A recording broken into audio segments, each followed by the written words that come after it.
guys, what's up? And welcome back to the channel JK World 035. And we are back with a series of book reading Atomic Habit. So, chapter episode number 6, and chapter is the role of family and friends in shaping your habit. So, let's read. In 1965, Hungary's man named Laszlo Polgar wrote a series of strange letters to a woman named Clara. Laszlo was a firm believer in a hard work. In fact, it was all he believed in. He completely rejected the idea of innate talent. He claimed that with deliberate practice and the development of good habits, a child could become a genius in any field. His mantra was a genius is not born but is educated and trained. Laszlo believed in this idea so strongly that he wanted to test it with his own children, and he was writing to Clara because he needed a wife willing to jump on board. Clara was a teacher, and although she may not have been as adamant as Laszlo, she also believed that with proper instruction, anyone could advance their skills. Laszlo decided chess would be a suitable field for the experiment, and he laid out a plan to raise his children to become chess prodigies. The kids would be homeschooled, a rarity in Hungary at the time. The house would be filled with chess books and pictures of famous chess players. The children would play against each other constantly and players and compete in the best tournament they could find. The family would keep a meticulous file system of the tournament history of every competitor the children faced. Their lives would be dedicated to chess. Laszlo successfully courted Clara, and within a few years, the girls were parents. Three young girls, Susan, Sophia, and Judith. Susan, the oldest, began playing chess when she was 4 years old. Within 6 months, she was defeating adults. Sophia, the middle child, did ever better. By 14, she was a world championship, and a few years later, she became a grandmaster. Judith, the youngest, was the best of all. By age 5, she could beat her father. At 12, she was the youngest player ever listed among the top 100 chess players in the world. At 15 years and 4 months old, she became the youngest grandmaster of all time, younger than Bobby Fischer, the previous record holder. For 27 years. She was the number one ranked female chess player in the world. The childhood of the Polgar sisters was atypical, to say the least, and yet, if you ask them about it, they claim their lifestyle was attractive, even enjoyable. In interviews, the sisters talk about their childhood as entertaining rather than grueling. They loved playing chess. They couldn't get enough of it. Once Laszlo reportedly found Sofia playing chess in the bathroom in the middle of the night. Encouraging her to go back to sleep, he said, "Sofia, leave the pieces alone." To which she replied, "Daddy, they won't leave me alone."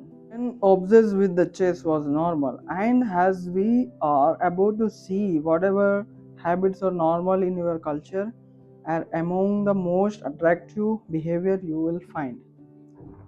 So, the seductive pole of social norms.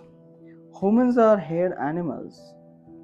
We want to fit in a board with others to earn the respect and approval of our peers. Such inclinations are essential to our survival. For most of our evolutionary history of an ancestors lived in tribes, become a separated from the tribe, or worse, being cast out was a death sentence. The lone wolf dies, but the pack survives. Meanwhile, those who collaborated and bonded with others enjoyed increased safely mating opportunities and access to resources. As Clark Darwin noted, in the long history of humankind, those who learned to collaborate and improvise most effectively have prevailed. As a result, one of the disputed human desires is to belong, and this ascent performance exerts to powerful influence on our modern behavior. We don't choose our earliest habit, we imitate them. We follow the script handed down by our friends and family, our church or school, our local community, and society at large. Each of these culture and groups come with his own set of expectation and standards. When I'm rather to get whether to get married, who many how many children to have, which holidays to celebrate, how much money to spend on your child birthday party. In many ways, these social norms are the invisible rules that guide your behavior each day. You will always keeping them in mind, even if they are at the top of your mind. Often you follow the habits of your culture without asking them questions, and sometimes without remembering. As the French philosopher Michel de Montaigne wrote, the customs and practice of life in society sweep us along. Most of the time, going along with the group does not feel like a burden. Everyone want to be belong. If you grow up in a family that rewards your chess skills, playing a chess will seems like a very attractive thing to do. If you working in a job where everyone wears expensive suits, then you will be inclined to splurge on one as well. If all of your friends are sharing an inside joke or using a new phrase, you will want to do it too. So they know that you get it. Behaviors are attractive when they help us fit in. We imitate the habits of three groups in particular. Number one, the close. Number two, the many. Number three, the powerful. Each group offers an opportunity to leverage the second law of behavior change and make your habit more attractive. Number one, imitating the close. Proximity has a powerful effect on your behavior. This true of the physical environment are we are as we discussed in chapter 6, but it is also true of social experiment. We pick up habits from the people around us. We copy the way our parents handle argument, the way our peers flirt with another, the way our crockers get results. When your friends smoke, put you give it a try to. When your wife has a habit of double checking that the door is locked before going to bed, you pick it up as well. I find that I often imitate the behavior of those around me without realizing it. In conversation, I will automatically assume the body posture of the other person. In college, I began to talk like my roommates when traveling to other countries. I unconsciously imitate the local accent dispute, reminding myself to stop. As a general rule, the closer we are to someone, the more likely we are not to imitate some of their habits. On groundbreaking studies tracked 12,000 people for 22 years and found that a person's chances of becoming obese increased by 57% if he or she had a friend who became obese. It works the other way too. Another study found that if a person if one person in a relationship lost weight, the other partner would also slim down about one third of the time. Our friends and family provide a sort of invisible peer pressure that pulls us in their direction. Of course, peer pressure is bad only if you are surrounded by bad influences. When astronaut Mike Mashimino was a gro- graduate student at MIT, he took a small robotic class. Of the 10 people in the class, 4 become astronauts. If your goal was to make it into space, then the room was about the best culture you could ask for. Similarly, one study found that the higher your best friend's IQ at the age 11 or 12, the higher your IQ would be at the age 15. If even after controlling for natural level of intelligence, we soak up the qualities and practice of those around us. One of the most effective thing you can do to build better habits is to join a culture where your desired behavior is normal behavior. New habits seems achievable even you see other doing them every day. If you are surrounded by fit people, you are more likely to consider working out to be common habit. If you are surrounded by jazz lovers, you are more likely to believe it's responsible to play jazz every day. Your culture sets your expectation for what is normal. Surrounded by yourself with people who have the habit you want to have yourself, you will rise together. To make your habit even more attractive, you can take this strategy one step further. Join a culture where your desired behavior is the normal behavior and you already have something in common with the group. Steve Camp, an entrepreneur in New York City, runs a company called Net Fitness, which helps net misfits and moonets lose weight, get strong, and get healthy. His clients include video games lovers, movie fantastic, and average Joes who want to get in shape. Many people feel out of place the first time they go to the gym or try to change their diet.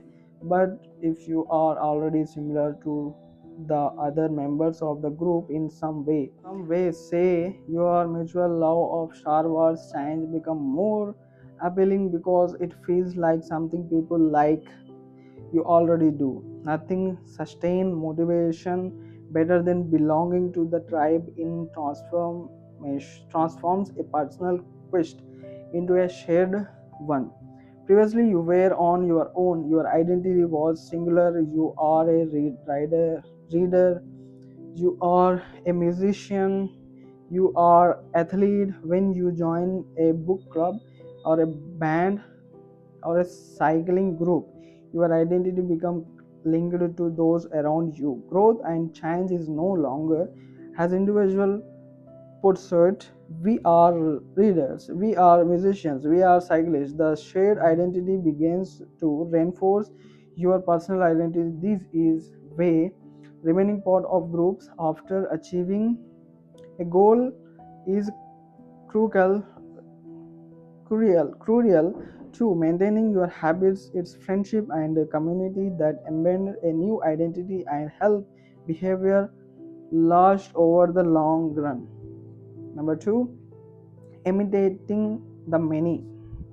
In the 1950s, psychologist Solomon Hatch conducted a series of experiments that are now tough to regions of undergrads each year. To begin such each experiment, the subject entered the room with a group of strangers unbeknownst to them.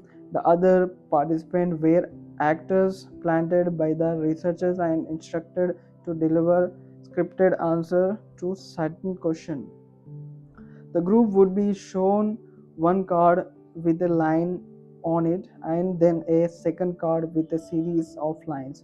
Each person was asked to select the line on the second card that was similar in a length to the line on the first card. It was a very simple task. Here is an example of two cards used the experiment. The experiment always began the same. First, there would be some easy trials where everyone agreed on the correct line. After a few rounds, the participants were shown a test was just as obvious as the previous ones. Expect the actors in the room would select an internally incorrect answer.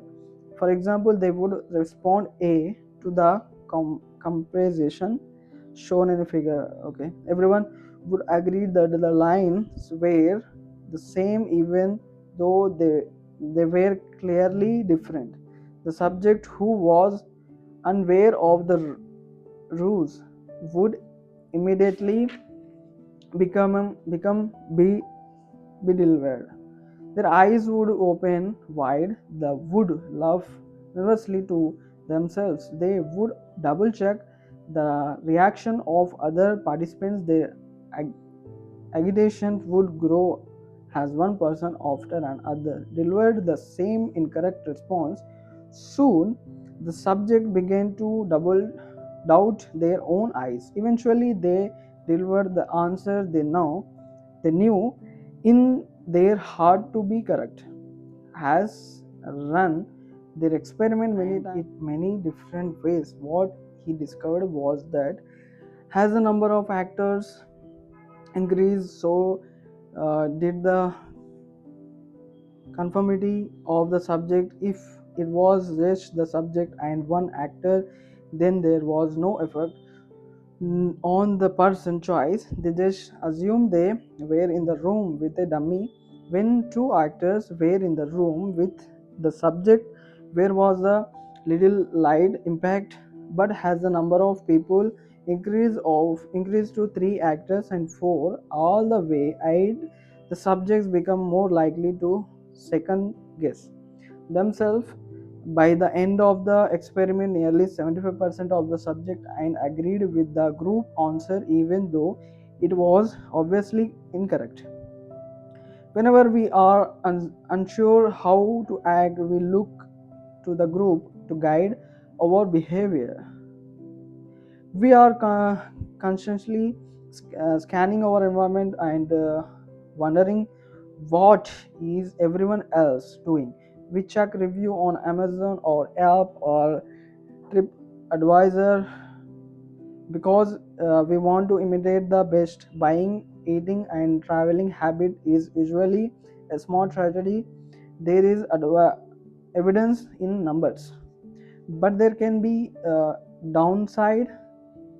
The normal behavior of the tribe often overpowers the desired behavior of individual.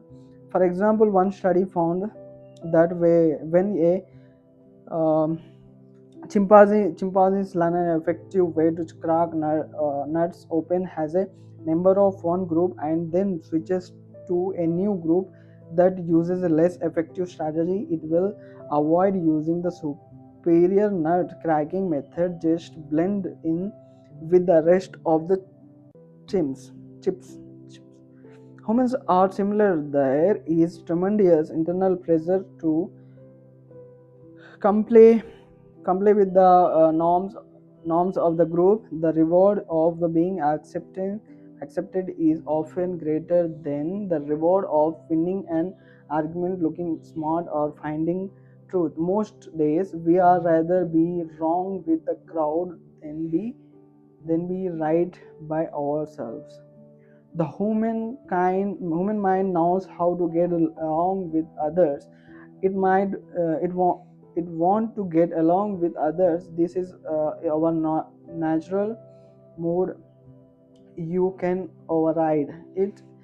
You can choose to ignore the group or to stop caring what other people think, but it takes work. Running against the grain of your culture require extra effort. When you changing your habits means challenging to tribe, the tribe change is unattractive. When changing your habit means fitting in with the tribe, change is very attractive. Number three, imitating the powerful. Humans everywhere pursue power, prestige, and status. We want pins and medallions, medals on our jacket. We want president or partner in our title. We want to be knowledged, recognized, and prizes. This tendency can seem vain, but overall it's smart move. Historically, a person with the greater power and status, he has access to more resources. Warriors less about survivals and proves to be more attractive mate. We are down to behavior that earn us respect, approval, admiration, and status. We want to be the one in the gym who can do muscle ups, or the musician who can play the hardest chord progressions, or the parents with the most accomplished children. Become these things separate us. As we fit in, we start looking for ways to stand out. This is one reason we care so much about the habit of highly effective people. We try to copy the behavior of successful people because we desire success ourselves. Many of our daily habits are imitations of people we admire. You replicate the marketing strategy of the most successful firm in your industry. You make a recipe from your favorite baker. You borrow the storytelling strategy of your favorite writer. You mimic the communication style of your boss. We imitate people we envy. High status people enjoy the approval, respect, and prizes of others, and that means if a behavior can get us approval, respect, and prizes, we find it attractive. We are also motivated to avoid behavior that would lower our status. We trim our hedge and mow your lawn because we don't want to be the slob of the neighborhood. When our mother comes to visit, we clean up the house because we don't want to be judged. We are we are continually wondering what will others think for of me, and altering our behavior based on the answer. The Polgar sisters, the chess prodigies mentioned at the beginning of this chapter, we evidence of the powerful and lasting impact social influence can have one our behavior. The sisters practiced chess for many hours each day and continue this remarkable effect for decades.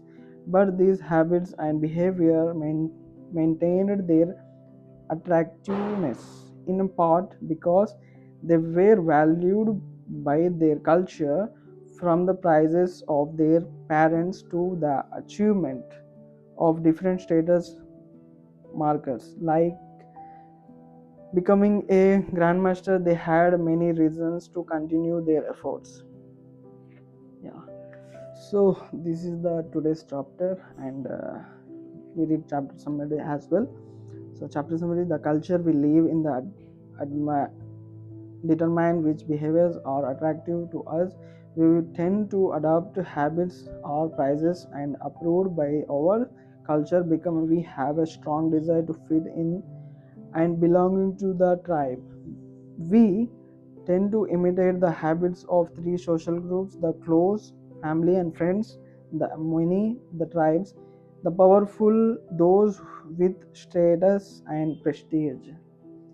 One of the most effective things you can do to build better habits is to join a culture where your desired behavior is a normal behavior and you already have something in a common with a group. The normal behavior of the tribe often overpowers the desired behavior of the individual most days, and we would rather wrong with the crowd than we right by ourselves. If a behavior can get us approval, respect, and prizes, we find it attractive. So, well, guys, this is the chapter and this is the episode 15. So, thank you so much for watching this video. And if you like this video, like, comment, share, and subscribe to the channel of JK World 035. And we will meet in again another episode.